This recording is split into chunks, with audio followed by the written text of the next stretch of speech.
ถ้าหากฉันเป็นเทวดาจะสั่งให้ฝันพาลงตรงกลางใจเอาไว้ใจเธอพังยับ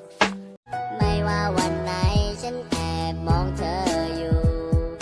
เธอรู้ตัวบ้างหรือเปล่าเธอน่ารักเกินไปใจมันลอยไปหาเธอชอบนะบอกตรงรักเธอเข้าจอบสองเบิ่งน้ำเบิ่งเจ้าไปกับเขาบ่อยากกินนอดเขาหูบ่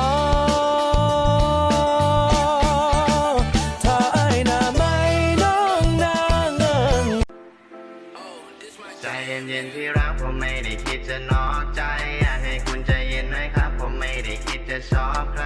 ผมมีแค่คุณเท่านั้นที่เป็นที่หนึ่งของหัวใจอยากให้คุณเชื่อใจสักครั้งผมจะไม่ทำไม่แก้มน้องนางนั้นดังกว่าใครใจพี่จมแทบพัดสุดทาดวงฤทัยดวงแก้วตาดวงดาราดวงดาวดวงไหนวอนให้ชายทุกคนเดินผ่านวอนในใจน้องไม่มีใครพยายามมานานมันถึงเวลาได้สิ่งที่กูต้องการโชคชะตากูว่ามันไม่เกี่ยวที่กูได้มามันเป็นเพราะกูคนเดียวกูไม่โทษใครโทษเธอไรยศถาศักดินาได้ชนชั้นล่างแค่ประชาไทย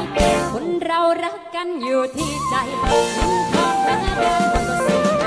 เราจะรักกันจนแก่เท่าไม่ใช่รักกัน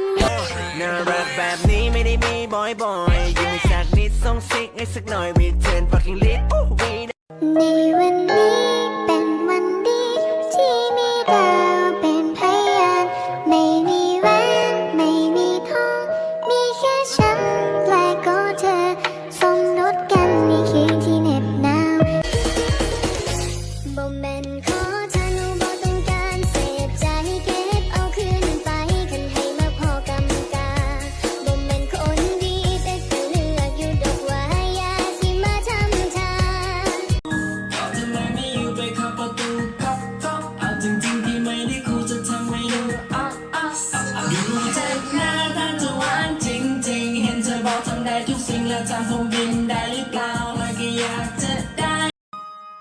เราน้องไม่คบกันรู้ไหมมีใจเมื่อไรก็แค่พักแค่อยากจะเรียกเธอที่รักแต่เธอไม่ว่าอะไรเราน้องเป็นแฟนกันรู้ไหมสมรสกันในคืนที่เหน็บหนาวเดือนและดาวช่วยเป็นพยานทีปั่นจักรยานที่มันลากกระป๋องมีมันแรงกำลังเลี้ยงฉลามใส่ท้องสตาร์บัคก็ไม่มี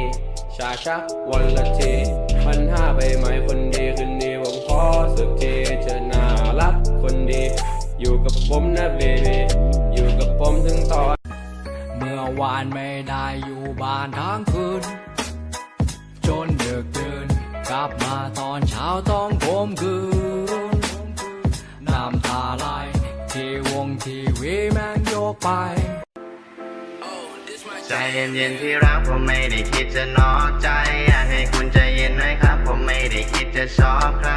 ผมมีแค่คุณเท่านั้นที่เป็นที่หนึ่งของหัวใจอยากให้คุณเชื่อใจสักครั้งผม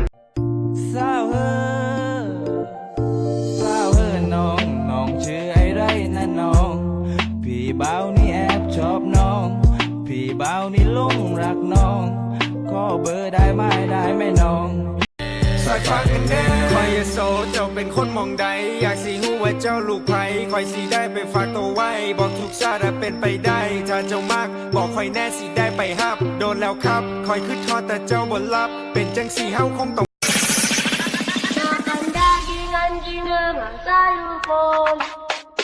Di situ terkadang